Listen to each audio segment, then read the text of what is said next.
This year, I've completely rethought my pastel materials, something I didn't really expect to do, having used them for about 10 years.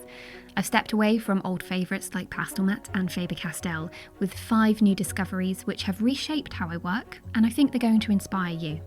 For anyone using pastels, you're going to know that this year brought around some pretty big changes in the world of pastel papers. Mi-Tientes Velvet is the new release from Canson, and it really has been a game changer. Unlike traditional Mi-Tientes papers, Velvet offers a beautifully thick, toothy surface. It's slightly coarser than Pastelmat, but also gives you wonderful details. It makes it ideal for building up multiple layers of your underpaintings as well, and this is exactly what I have been craving in my paper. For years, Pastelmat was my go-to, but I have had some quality issues, and this led me to try the Velvet from Canson. Safe to say, this paper will be a permanent feature in my stash going forward. Another standout paper for me this year, and quite unexpected, was Hahnemuhle Velour, which I used for a massive 2x2 metre whistle jacket replica.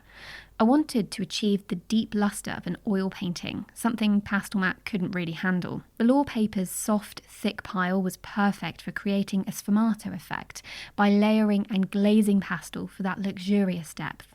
It's much softer than Canson velvet paper, so certain pencils didn't actually work well on it, and this led me to move away from Faber Castell and explore options like Carbothello and Caran.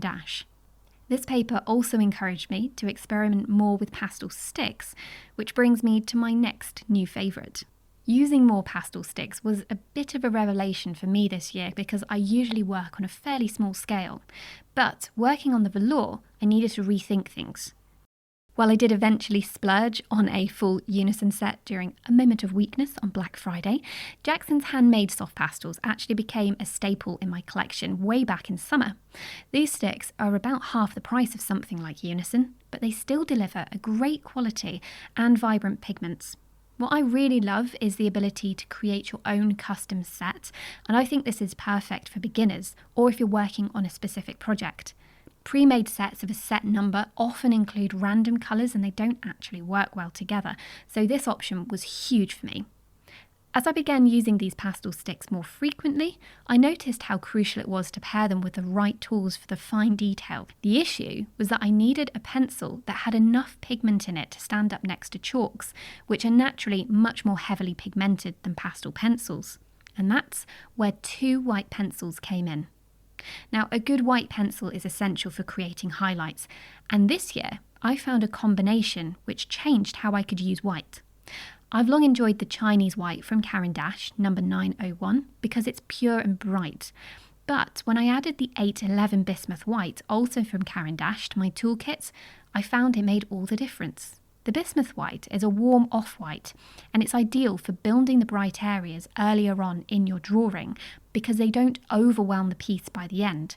This way, I can save the Chinese white for the final sparing touches and give the maximum lift and sparkle without having accidentally overexposed my drawing earlier on. Together, I think they offer an unparalleled control over my lightest values. But on the other end of the spectrum, if I wanted a rich, deep black, I'd have to reach for a pastel chalk because they have so much pigment in them. But not every drawing has enough space to get a chalk into it. So for years I used Faber Castell's 199. Don't get me wrong, I still love this pencil, but it isn't quite as dark and rich as the chalks. Then I came across KOH-I-KNOR No 12, and this actually really surprised me. It's intense and rich. The pencil's softness and depth make it perfect for achieving your maximum contrast when using pencils. However, it is quite chalky, so careful planning is needed to avoid dust contaminating other areas of your work. But when used thoughtfully, it delivers stunning results. These 5 materials have transformed my process this year and given me new options, which is really exciting after about 10 years of using the same materials. Testing new tools is of course something that any artist enjoys doing, and I've already started experimenting with what next year is going to bring.